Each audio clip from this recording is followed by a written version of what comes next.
Hey y'all. You trying not to work? Okay, don't let that go back below half. Hey y'all. So I'm back here. I'm driving around today, so I just feel like talking to you guys. So I said I'm gonna turn this live on, and we're gonna have a little chit chat about some stuff. So while I'm on my way to pick up the closer, I wanted to let's see. Okay, call was coming in. Why I'm not afraid to fail publicly, why I share my failures publicly, and how I deal with haters. Okay, because I think everybody's greatest fear is what are people going to say, right? So if you think about anything you want to do in life, whether it's as a business owner or just stuff that you want to try, right? You might be on a weight loss journey and you want to share your before picture, but you're probably thinking, ooh, what are people going to think? Hey, Ann. Whatever it is, right? You might want to share victory you had with your spouse or you're dating, or show a picture of you and your boo. And you might be wondering, ooh, what are people going to think about him? What if they say he don't look good? What if they say, who cares? Who really cares? So here's why I like to share my failures publicly. One of the things that I know for sure about social media is most of us edit everything we post. Absolutely right? We make sure that we post only the best of the best of the best of what it is that we do and what our life looks like. And everybody has a tendency, it gets really hot. I gotta find a way to shelter this phone from this heat. But one of the things that I know is that a lot of people get intimidated by social media. And it's because everybody shows their highlight reel. They're going to show the best of their lives. They're not going to share with you the struggles and the hardships and the different things that they go through. One of the things that I've learned is transparency equals transformation. So what that means is that my transparency is going to heal me as much as it can heal you. And I want people to be inspired by the journey of what we experience in life, because a lot of people don't share the journey. They might share the aftermath, like, oh my God, I just lost 100 pounds. They disappeared for a year and came back and lost 100 pounds. And people are excited and inspired, but it would have so much more power if people were able to see, what did you do every day on this journey of losing that 100 pounds, right? So here's what I know when it comes down to business, especially. When it comes down to business and you sharing your journey, people want to be a part of the storyline. People love to see how you got started. What did you do? What did you experience? What are the steps that you take? How did you handle these different things? You know, how did you handle your failures? What are some of the things that people gave you as feedback, and how do you handle that feedback? People love being a part of the journey to see you grow and elevate. They love to see the process. And so when it comes down to you in anything that you're doing, and I tell people this, especially, this is something that I teach a lot of my coaching clients, for people who are building businesses anywhere, period. You're building businesses on the internet, you're building businesses, storefront or whatever, is that when it comes down to how you position yourself, you don't have to always position yourself as the expert.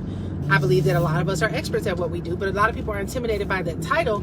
But if you give people a look over your shoulder to show you what you're doing and how you're doing it, you will always be able to build a tribe of folks that will be live and attentive to every move you make, because they want to be a part of your journey, right? Hey, Kim, you was just telling them what? That people want to be a part of the journey and the story? They do. And you know that. You're really good too. Right? People want to know, like, what did it look like for you to get to where you are? What does it look like? What are the steps that you take? How do you deal with the times when you don't feel like doing it? What do you do when you have a bad day? What do you do when you're dealing with the haters? What do you do? How do you deal with whatever you're dealing with in your journey? How do you deal with it? People want to see the how. And let me tell you what happened for me many years ago. That was a game changer for me. And it taught me this because I was personally that person, right? So when I was first getting started on the internet, I was pregnant, right? I wanted to build a business from home. And I had never done it. I was new to it. I was in real estate. The market collapsed. This was back in the last recession. I was pregnant. We were broke, bankrupt, foreclosed. We had lost everything, right? I was a real estate investor and a big time agent. And when the market crashed, we lost everything. But I'm the kind of person who I was like, okay, if I did it once, I could do it again. So I cried for a couple of days about losing everything, but I really didn't care, because I had heard that it's common when you're on your journey to success to take losses. So I didn't take it personally. I was like, it's a part of the journey. We took some L's. What do we need to do to regroup? So I got online and I started trying to find ways to make money from home. And so this is back in the day when pop-ups would pop up everywhere. And it would be like, make money here, make $1 million. Everybody had all these big promises. But I found, there was this girl that I found, and I didn't know anything about algorithms or search engines or anything like that. And everywhere I went, I'm watching you because you steadily back in this bag. We just bought lunch for the whole family, and my son over here, he just like digging in the bag, eating everybody food. No more guacamole. Put that back. That's it, because everybody else has to do something. So long story short, this woman kept popping up, and her name was Wealth Angel, right? And I was like, oh my God, God sent her as my angel to help me get back on my feet, right? And she was really good with shooting videos and explaining process, like the steps that she was taking to get online. And she was just such a great teacher. Like, she was so transparent, right? So what really blew me away was, this is 2007, y'all. What blew me away was she had this, it wasn't an ebook at the time. It was just a PDF that shared her story. And she shared the fact that she was just like me. She was in real estate. She lost everything. Her and her husband had were investors, and they were flipping houses back then. But she had shared all this stuff, and it was so healing for me because I needed to know that somebody else understood what I went through. So long story short, she had like this 5-page PDF or whatever, shared her journey, shared her story. She was like, if you want help, call me. And y'all, she put her phone number at the bottom. Good Lord, why'd she do that? Because your girl picked up the phone and I called her. I picked up the phone and I was like, oh my God, your story is so much like mine. I went through the same thing. And you know how it is when you call somebody, you thanking them because you can see yourself in them. And so she started becoming my mentor. I started joining different classes with her and stuff like that. She's a beautiful soul. And so one Saturday, she used to do these 4-hour webinars. This is back in 2007, y'all, when we had to do HTML to build a website. We didn't have all these super fast, template-based, there was no Squarespace and GoDaddy website. We had none of that. We had to do HTML on a WordPress website, meaning you had to know code. Fortunately, I had an IT background, so I was able to do that stuff. But anyway, we would be on 4-hour webinars on Saturday, y'all, because she would have to teach us HTML to create a landing page, and she would be trying to teach us about email marketing. But one day on her website, while she was doing a webinar, she had her other, how y'all people have different icons, so you can kind of see their whole computer screen. We'd be nosy, right? We'd be like, ooh, what else you be doing on your computer? Like, what are all the little icons on your computer? What are some of the things that you do? But she had this Excel spreadsheet open, and I saw at the top of it DMO.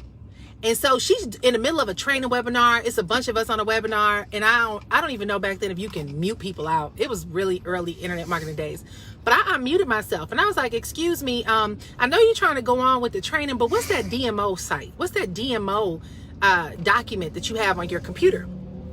And so she said, oh, that's called the daily method of operation. So I was like, what is a daily method of operation? She said, it's your schedule. She was like, this is how I work to build my business. She said, I give everything a time slot that I'm going to dedicate my time and my focus to. And I was like, really?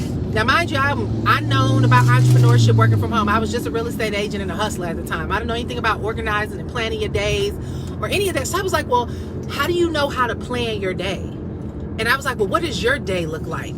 And what should I be doing with all this time? And how do you know what to do? And where should you focus first? I was asking all these very basic questions, but it was questions that I really needed answers to because I didn't know what my day was supposed to look like by working from home. And so she became that mentor. We still good friends. We talked yesterday. She's one of my BFFs to this day. If y'all know her, Tracy Walker. It was Tracy Walker, right? This was back in 2007. This is how we connected. And one of the things that she taught me, because back then, y'all, I was broke. I was living in somebody else's house. I had no money coming in. I was on welfare. I was pregnant. And I knew I wasn't a loser. I was just going through hard times. So my situation was me in a season of transition. And so I kept asking her. I was like, okay, because she was teaching us how to do YouTube videos and how to blog and how to do all these things. And I was like, okay, but if you're broke and you're trying to teach people, isn't that like being a hypocrite?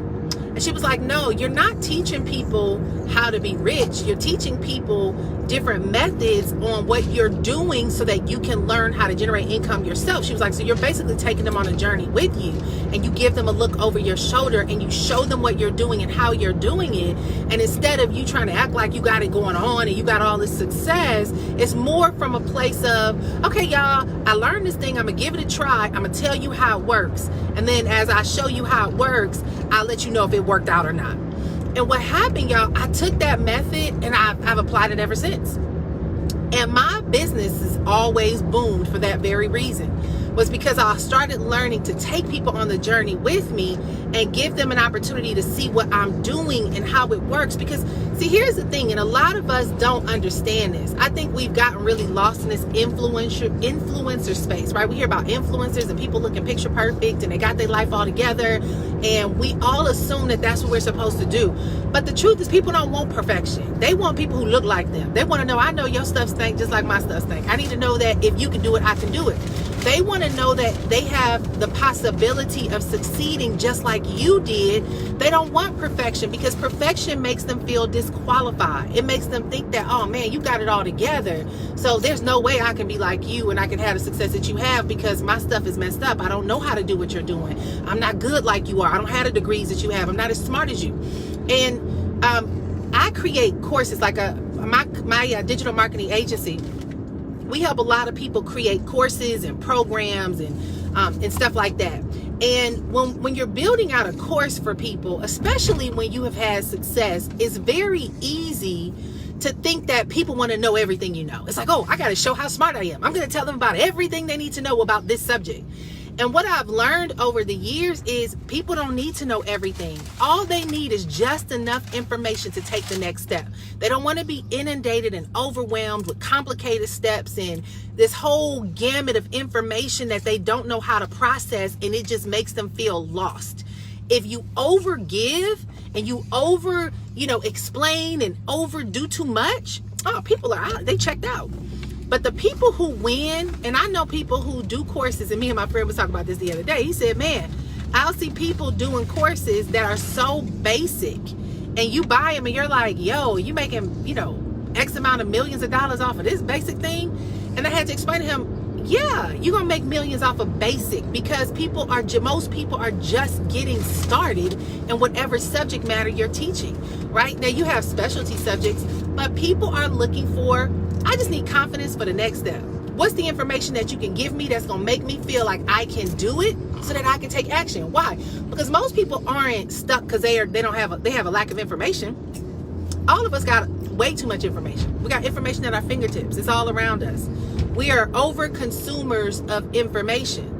But the truth is most of us just are scared to take the next step. So we buy courses, we buy programs, we hire coaches, not because we want more information. It's because we want the confidence and the simple next step that's going to make me believe in myself enough to stop procrastinating and take the step. That's it. We just want confidence. So we have this assumption that we have to give people, we have to be super smart. And I'm going to share with you my 15 years of experience and my big vocabulary of dialogue of this subject matter, because I want you to know that I'm smart. Listen, nobody cares how smart you are. If your smartness doesn't get them confidence to take the next step, that's not what they want. And it's just the real in any specific position. And I've learned that too. I actually did a consulting, and I'm working with the insurance agency right now. And they're wanting to hire me for consulting to help them build out their training program. It's a big time insurance agency, y'all. It's like a really big deal. It's exciting.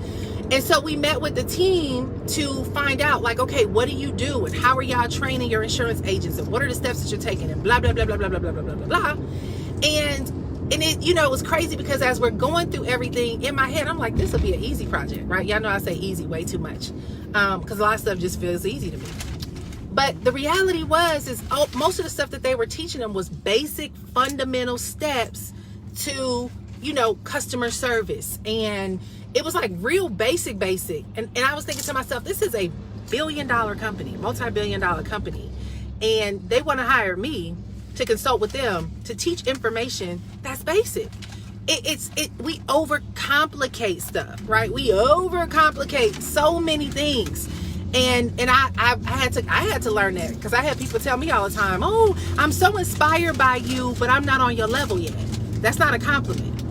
If people are intimidated because they feel like they got to be on a certain level based on what you're teaching, they're going to feel that way if they know you got a lot of experience, right? But when you're teaching somebody something, they should have a mindset of, oh my gosh, this is so simple, I can do that, right? So why do I share that? That's why I'm transparent with a lot of stuff that I do, because I want people to know that we're people just like you.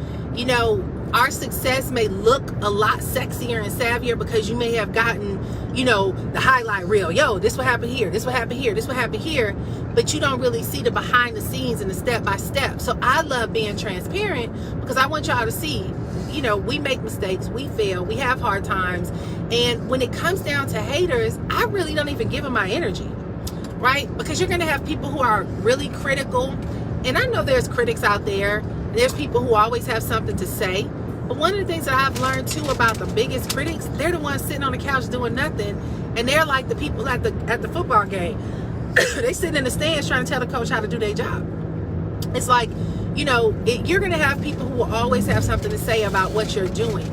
But I've learned that if people aren't saying it with an intent to help you improve and enhance your life, and if it's coming from a place and space of criticism and judgment, it really is coming from a place of like self-loathing. Like really, you know, I just don't feed into it. So I don't give haters a lot of my energy. I don't even worry about haters. I know you're not sitting there eating everybody's chips. You have been smacking since we left that restaurant. That is for the family. Stop eating. We had Chipotle, y'all. He over here rubbing off these chips and guacamole. Stop. No more. He just looking at me stuffing these chips, and he had the guacamole. He like, yeah, Mom, keep talking because I'm about to finish this whole lunch by the time we get Chloe. So anyway, just want to share that with you guys. It's like, here's something that I've learned that has made me feel so much better. And they say this a lot in business. The truth is, y'all, most people don't know what they're doing. Most people, they're figuring life out as they go along. In business, it's the same thing. We're figuring it out as we go along. We don't always know if something's going to work. We don't always know if it's the best idea. We don't always know, you know, if the outcome is going to be good. We're figuring it out as we go along. So if you stop trying to be perfect and stop looking for that time when you finally have it all together, and you say, you know what, I'm going to take what I got in my hands. Y'all know that's my theme. I'm gonna take what I got in my hands and I'm just gonna get to work and I'll figure it out as I go along. You will find that that's exactly what's gonna happen. Every step you take, you'll learn something new that will give you feedback, and it will enhance things, and you will grow and you will learn and you will develop and you will evolve. And next thing you know, you'll look back and be like, whoa, every little step I took, every small win was leading me to that big picture vision that I had, and is ultimately getting you to your destiny. So don't be discouraged. I tell people, don't be discouraged by small beginnings. Don't be discouraged by small steps. Every small step leads to big wins, and it takes you taking that next step for you to actually experience a win. So that's something that I wanted to share and encourage y'all with, because y'all, look, I'm that person. Me and my friend was talking the other day about, y'all know I had like a couple of inbox messages that were a little off the charts, and I had to kind of read some people publicly. Turn it off. No